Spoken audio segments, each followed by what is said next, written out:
In this lecture, we'll be going over some special chess rules. First, I want to introduce check. So, someone's in check when his king's being attacked.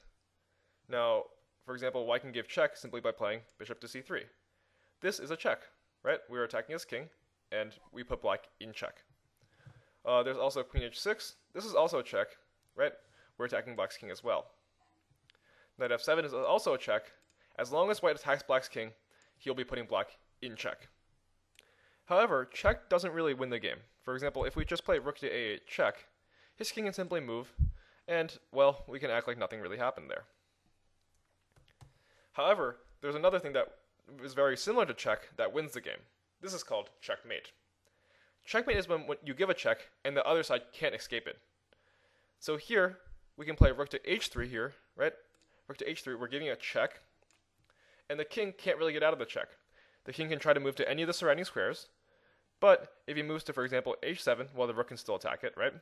And if he moves to any of these two squares, well, the queen covers those squares, so that he would still be in check. Here, black cannot escape the check, and he is in checkmate. Checkmate means that white wins the game. If one side loses his king, then the game is over.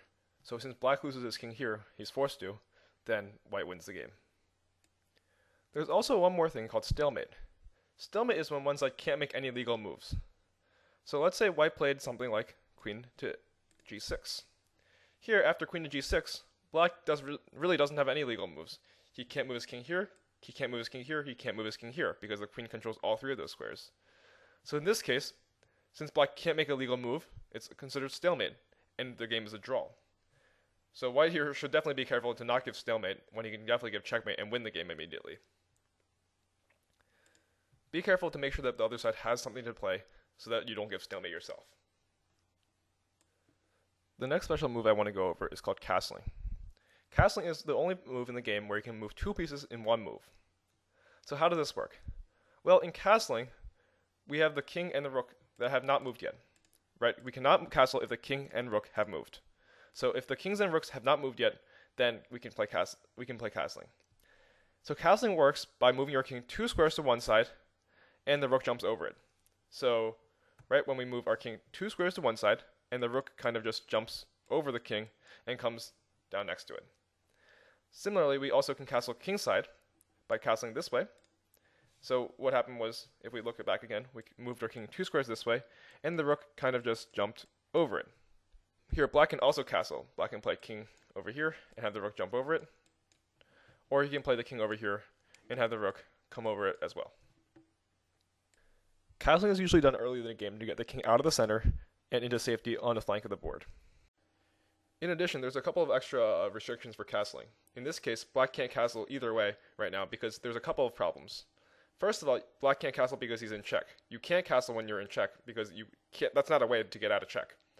Second of all, black's king can't castle because his king will be going through an attack. For example, since the knight controls this square and this square, no matter if black goes to queenside or kingside, he'd be going through the knight's attack. If the knight controls these two squares, black's king cannot castle. Now there's a couple ways for one side to win a game. First, we already went over checkmate. You can checkmate your opponent, and if you do, then you win the game. But two other ways you can win the game are if your opponent resigns. So that means your opponent just gives up and admits that you will beat him soon, and you will win the game immediately then. Or you can win on time. If your opponent's clock runs out, then you can also win the game. There are more ways to draw the game, though. You can draw the game when you draw by agreement, which means that you offer a draw. So you tell your opponent that you think the position is a draw. And if your opponent agrees with you, then you get a draw immediately. There's also stalemate, which is what we just covered. Stalemate's when one side can't make any legal moves. There's also a threefold repetition. So if the same position happens three times, including the person who's moving. So say we just play here knight f3, he plays knight over here, and we go back like this. We repeated the position one time. So it's white to move in both positions, and in both cases, here, here, here, here, here, here. Now we have the same position three times. This position has occurred three times, and the game is a draw. There's also perpetual check. Perpetual check is when you keep checking your opponent, and your opponent can't get out of the check. So that's going to either end up in threefold repetition, or what we're going to go to next is the 50 move rule. If 50 moves happen without any captures or pawn moves, then the game is a draw. So each move is considered as a white move and a black move. So for example, this would be considered as one set of moves, right? And then after this would be considered as another set of moves. So right now that would be, our count would be at 2 moves right now, because the knight and the other knight have moved twice. So if 50 sets of moves happen without any captures or pawn moves, then the game is declared a draw. In addition, there's also something called insufficient mating material. If one side only has a king, or one side only has a king and a bishop, or a king and a knight, then no matter what, pretty much the other side you can't get checkmated. So in that case, if you run out of time, and the other side only has a king and a bishop, or a king and a knight, then the position is called a draw. Similarly, if you run out of pieces, so hold on. So say you're playing white here, and it's black to move, and say black just takes your pawn on d6.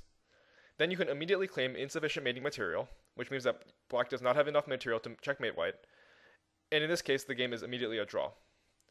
The king and the bishop are not sufficient to checkmate a king. So no matter what white plays, white can play anything he wants, black cannot checkmate white. Of course, the same applies with the king and a lone knight as well.